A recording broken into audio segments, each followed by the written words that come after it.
Hello बच्चों, तो आज हम लोग स्टार्ट करने वाले हैं अपना स्टैटिकल फिजिक्स। स्टैटिकल फिजिक्स में वेरी फर्स्ट टॉपिक है आपका, वो है प्रोबेबिलिटी। तो आज हम लोग प्रोबेबिलिटी के बारे में बात करेंगे।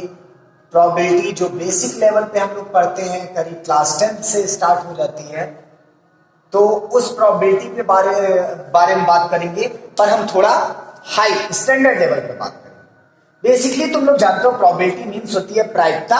प्रायिकता मीन्स चांसेस, मतलब किसी भी इवेंट का होने का जो चांस है वही प्रोबेबिलिटी है।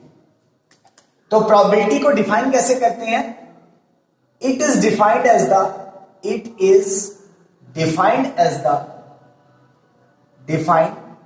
The ratio of number of cases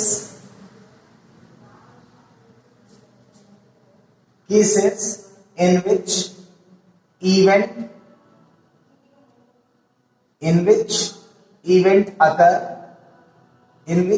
event occurs to the total number of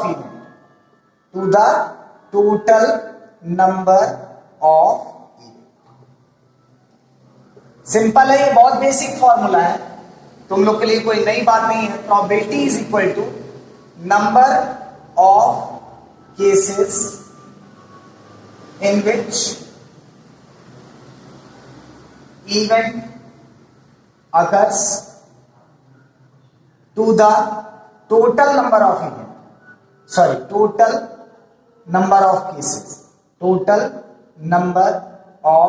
cases. जैसे फॉर एग्जांपल हम लेते हैं क्वाइन। अब क्वाइन को अगर टॉस किया जाए तो टॉस करने से या तो हेड पड़ेगा या तो टेल पड़ेगा। अब मान लेते हैं कि जो हेड पड़ना की प्रोबेबिलिटी है, अगर प्रोबेबिलिटी निकाले, यहां पर कुछ मानना नहीं है, प्रोबेबिलिटी यहां पर देखो तो क्या हो जाएगी, प्रोबेबिलिटी हेड पड़ने की। तो टोटल नंबर ऑफ केसेस कितने हैं? 2, एक बार हेड एक बार टेल, तो टोटल नंबर ऑफ केसेस 2 हो गए। उसमें हेड के केस कितने हैं? 1 है, तो 1/2। जनरल बात करूं, अगर मैं जनरल जो मैं मानने के लिए कह रहा था, अब जनरल अगर बात करें, जनरल का मतलब है कि मान लेते हैं कि बहुत सारे केसेस हो रहे हैं, उसमें ए टाइम्स जो है उसमें इवेंट अकर हो रहा है, ए टाइम्स इवेंट अकर हो रहा है, और B times event does not occur हो रहा है, डज नॉट अकर। अब आपसे पूछा है कि probability of occurrence of event, मतलब इवेंट के अकर होने की प्रोबेबिलिटी क्या है? तो प्रोबेबिलिटी ऑफ अकरेंस, यहां पर मैं ए लिख लेता हूं, प्रोबेबिलिटी ऑफ ए अकरेंस। तो कितनी बार इवेंट अकर हो रहा है? ए टाइम्स इवेंट अकर हो रहा है। टोटल कितने केसेस हो रहे हैं? भाई ए टाइम्स अकर हो रहा है, बी टाइम्स नहीं अकर हो रहा है, तो टोटल ए प्लस बी हो गया ना, ए प्लस बी। तो ये हो गया आपका जनरल। इसी तरह अगर कोई पूछे कि इवेंट ना अकर होने की, डज नॉट अकर होने की प्रोबेबिलिटी क्या है, इवेंट ना होने की प्रोबेबिलिटी क्या है, तो इवेंट ना होने की प्रोबेबिलिटी हो जाएगी बी डिवाइडेड बाय टोटल, तो वही होगा ए प्लस बी। तो ये इवेंट ना होने की प्रोबेबिलिटी। क्लियर है? फटाफट नोट करिए इसे और फिर आगे चलते हैं। चलो, इसके बाद अब मान लेते हैं और एग्जांपल्स ले लेते हैं प्रोबेबिलिटी के। अब हमें पता है कि किसी भी इवेंट में, कोई भी अगर इवेंट हो रहा है तो उस इवेंट की जो नेट प्रोबेबिलिटी होगी वो होगी 1। तो इस वजह से यहां पर 2 तरह की प्रोबेबिलिटी आती है। एक होती है श्योर प्रोबेबिलिटी, या फिर श्योर इवेंट इसे कहते हैं, श्योर इवेंट, और दूसरा होता है इम्पॉसिबल इवेंट।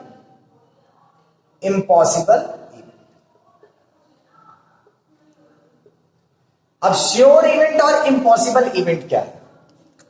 जैसे मान लो मैं एक डाइस लेता हूं, एक डाइस मतलब समझते हो ना, जो लूडो का पासा होता है, लूडो की जो मेन क्यूब होता है, डाइस है। अब डाइस में यहां पर 6 नंबर्स होते हैं, 1 2 3 नीचे वाले पे, 4 इस फ्रंट वाले पे, 5 6 पीछे वाले पे, 6 नंबर्स होते हैं। अब आपसे पूछे कि find the probability of getting a number less than 7, probability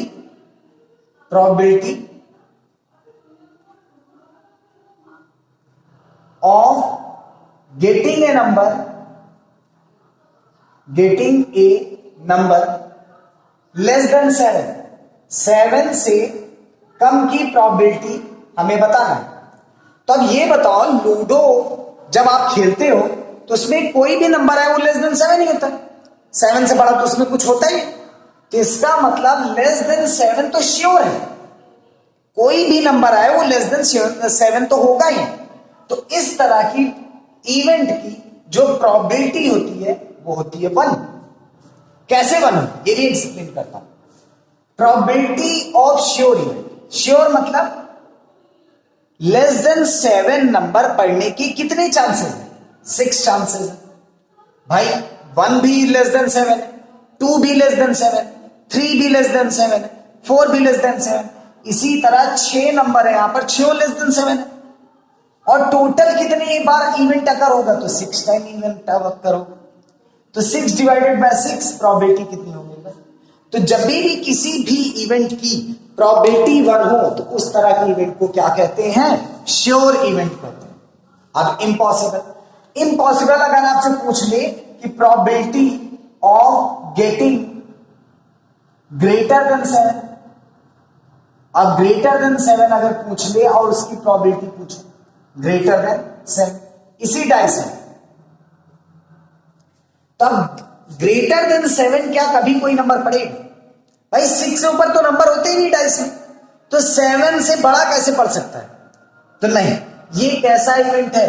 impossible event है, क्योंकि किसी डाइस में 6 से ऊपर नंबर होता ही नहीं। तो ग्रेटर देन 7 क्या इक्वल टू 7 भी नहीं पड़ेगा। तो प्रोबेबिलिटी ऑफ ग्रेटर देन 7 क्या हो जाएगा? 0 भाई, कोई नंबर ग्रेटर देन 7 नहीं। टोटल कितना है? 6, तो मतलब क्या आ गया? 0। तो जब प्रोबेबिलिटी 0 हो तो इम्पॉसिबल इवेंट, जब प्रोबेबिलिटी 1 हो तो श्योर इवेंट। और सारे इवेंट, सारे रैंडम इवेंट इसी इम्पॉसिबल और श्योर इवेंट के बीच में लाई करते हैं। सारे रैंडम इवेंट मीन्स हम लोग कह सकते हैं कि जो प्रोबेबिलिटी है किसी रैंडम इवेंट की, कोई भी इवेंट हो, वो 0 से बड़ी होगी या फिर बराबर होगी, और 1 से छोटी होगी या फिर 1 के बराबर होगी। ये हम कह सकते हैं प्रोबेबिलिटी को, कि 1 से बड़ी नहीं हो सकती प्रोबेबिलिटी और 0 से छोटी नहीं हो सकती। नेगेटिव प्रोबेबिलिटी कहना बिल्कुल बेकार है, क्योंकि किसी चीज की असंभावनाएं मींस या तो होगा या तो नहीं होगा, मतलब भविष्य में नहीं होगा, ये ऐसा कहना बेकार है। ठीक है ना? तो नेगेटिव प्रोबेबिलिटी कहना बिल्कुल बेकार।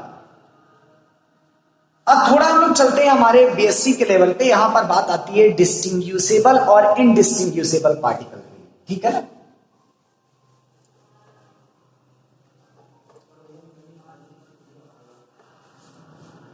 अब मान लो मैं 2 सिक्का लेता हूं, एक 1 रुपीज कॉइन और दूसरा 5 रुपीज कॉइन। अब हमें पता है कि 1 रुपए और 5 रुपए के सिक्के अलग अलग होते हैं। तो ऐसे पार्टिकल या फिर ऐसे कॉइन जो अलग अलग हो, इन्हें कहते हैं डिस्टिंग्विशेबल कॉइन या फिर डिस्टिंग्विशेबल पार्टिकल्स। ठीक है ना? इन्हें क्या कहते हैं? Distinguishable particles. Distinguishable particle. तो जब डिस्टिंग्विशेबल पार्टिकल मतलब हमारे पास लेट से 2 कॉइन है, दोनों अलग अलग हैं। मान लेते हैं ए जो रिप्रेजेंट करेगा वो हेड को रिप्रेजेंट करेगा, बी जो रिप्रेजेंट करेगा वो टेल को रिप्रेजेंट करेगा। तो अगर पहला कॉइन है तो उसके लिए हेड A1 और टेल B1, दूसरा कॉइन है तो उसके लिए हेड A2 और टेल B2।